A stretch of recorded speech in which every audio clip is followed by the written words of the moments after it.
I agree with Donald Trump on something. And don't click off the video because I know you will too. And that's that Donald Trump thinks, or really I should say at this point knows, that his supporters are stupid. Donald Trump's supporters are sheep. They are cattle. They listen to what he says. They do not think critically. And that is exactly what he had to say about them today. As MAGA is fracturing and Donald Trump's own supporters are against them, he went down to the villages in Florida and said that they are stupid. To their faces, Donald Trump called them stupid. And of course, most of them ate it up. We are going to get into this disaster of a speech and all the other parts that expose Donald Trump's cognitive decline, because he was talking about his cognitive test. But where I want to start is another threat that Donald Trump is making, not just against his supporters, but of course all Americans, as he loses his war on Iran. And that is, what will happen if we criticize him? Just about as well in Iran, but I don't like talking about it until the jobs are finished. Let's not talk about anything until it gets finished.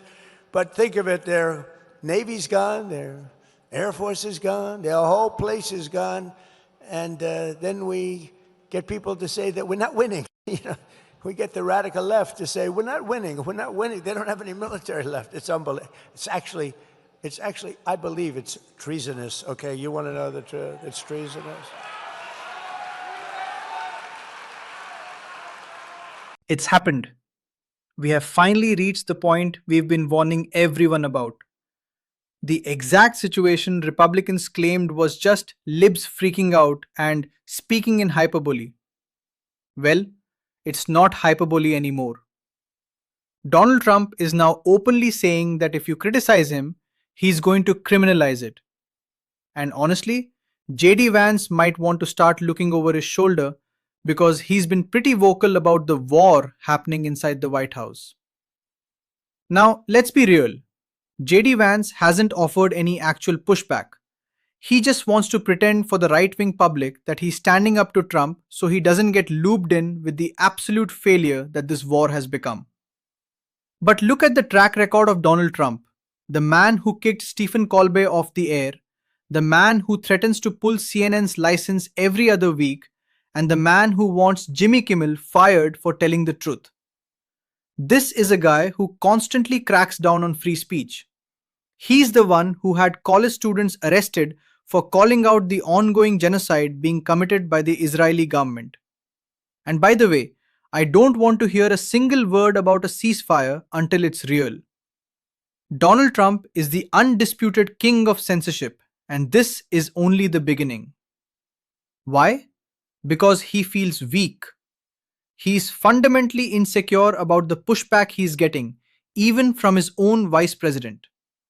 It's hilarious when you consider what Trump used to say about the relationship between a president and a VP right before he turned around and started attacking his own crowd in a desperate attempt to look strong. Fantastic job. But I just felt, and I put out yesterday a statement, I think anybody running for president or vice president should be forced to take a cognitive examination. Right? I mean, you get a guy, he gets in, he's got a good line of crap, he gets in, and all of a sudden you're stuck with a man who's a moron. This is not good. This is not good. We went through 4 years of it. It's not a good situation. Of course, Donald Trump is going to bring up his cognitive test every chance he gets. He talks about it like it's some legendary achievement, as if being able to identify a rhinoceros means he deserves a gold medal and a full-blown award ceremony. But what's actually interesting here isn't just Trump bragging that his brain hasn't completely turned into applesauce yet, which, let's be real, I don't even believe he passed a basic dementia exam. No. The real story is that he's now dragging JD Vance into this. He never used to say the president and the vice president should both have to take it. But think about the strategy here. Trump wants Vance to take the test so people finally stop asking why he's constantly being forced to take them. He's looking for a distraction. He's trying to normalize the idea of a vice president needing a brain scan just to make his own decline look less obvious. That is exactly what's playing out right now. And it gets even better. Trump actually turned around and started mocking his own supporters, basically calling them stupid and saying they wouldn't even be able to pass the test themselves. He's literally insulting the intelligence of the people standing right in front of him. We should give him a cognitive test. I took 3 of them, aced all of them, by the way. 3 of them. You know, I'm the only president to take a cognitive test, because I don't think Obama could pass it. I don't. Didn't he get into Harvard with a C average? I don't know. What's that? I don't think he could pass it. I don't think, well, Biden isn't. Give me a break. You know, the first question is very easy. It's a lion, a giraffe, a bear, and a shark. They say, which one is the bear? And everybody says, oh, 30 questions. Everyone says, very standard. It's a very standard test, but very tough around those last 10 questions. Not too many people, even in this very room, but a lot of you wouldn't have been able to answer those 10 questions. And when I got the score in the test, the doctor said, wow, I've never seen, you know, you have 5 doctors lined up. They're all over the place. I have to say this again. Donald Trump absolutely hates his supporters.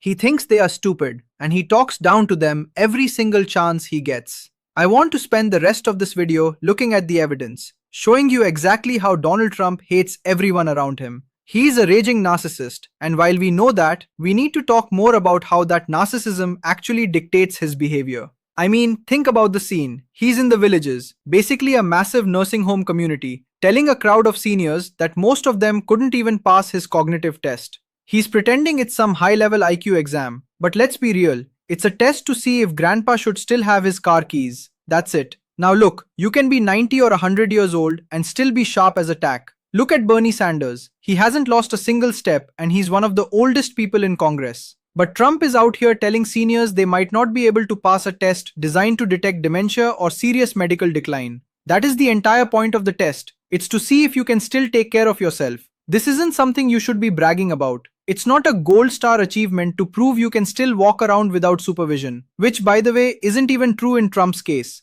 The man has his executive orders read aloud to him. Everything in his life is scheduled by a team of handlers. He gets handed speeches that he can barely stumble through. So no, he's not independent. This isn't a pat yourself on the back moment. It's just Trump being the narcissist he's always been. And it wasn't just his crowd that he decided to lash out at. He wasn't exactly thrilled with his equipment either, as you're about to see him start screaming at the microphone. Tell them to turn up the microphone, will you please? Turn up the mic.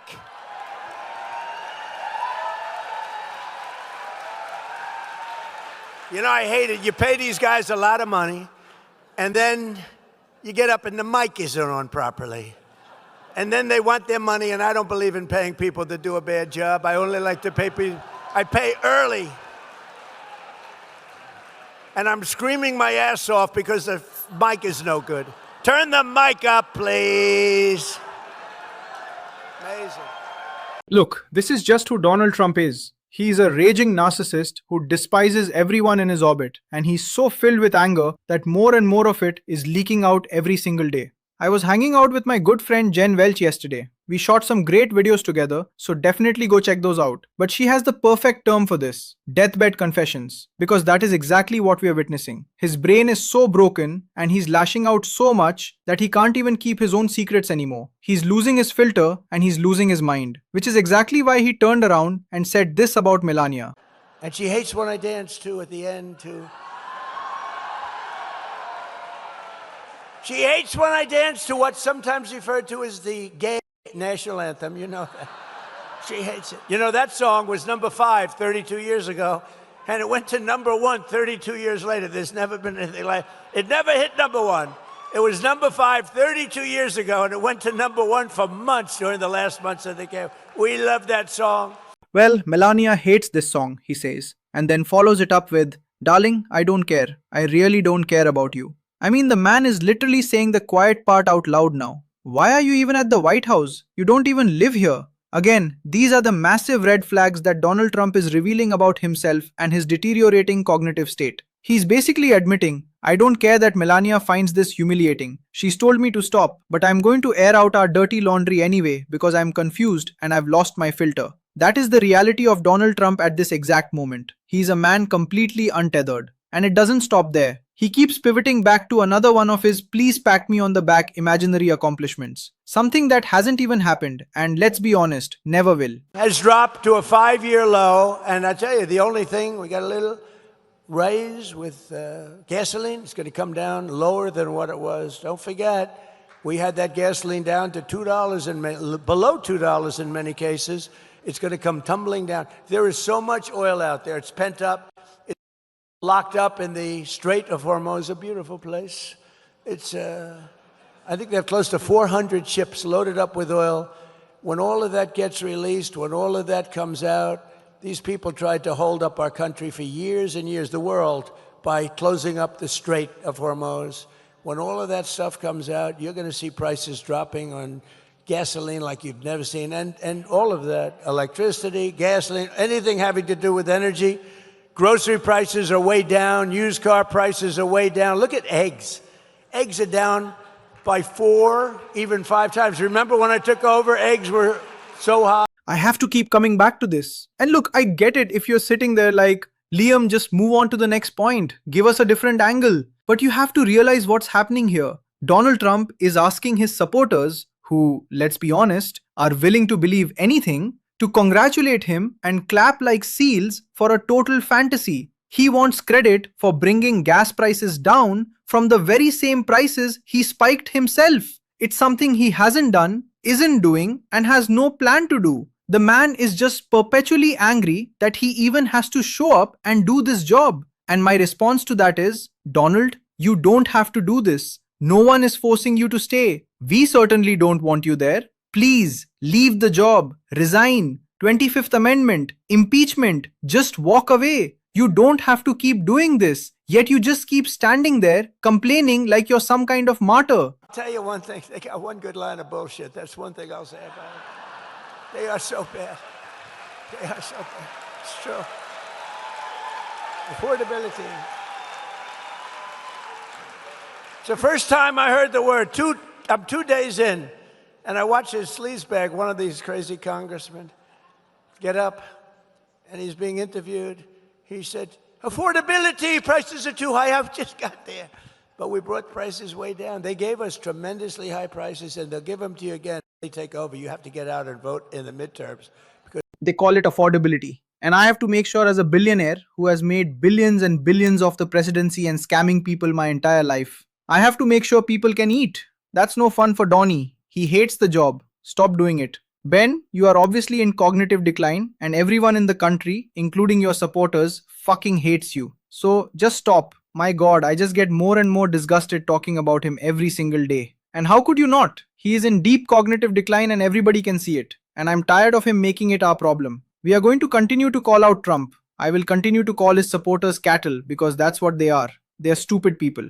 And really, we shouldn't be trying to appeal to them. I understand why everyone come election season is like, oh, we got to chase the Republican vote. It's like, how about we just go after people who are discontent with our politics or people of the left? Why not try to bring them in, right? Why shouldn't that be the party platform instead of trying to appeal to these morons? That's my 2-piece. If you want to support that, as always, you can hit that subscribe button, leave a like on this video. If you stuck around to the end, drop a blue heart in the comments. Keep on fighting, y'all. Don't let them silence you. And until next time, I'll see you.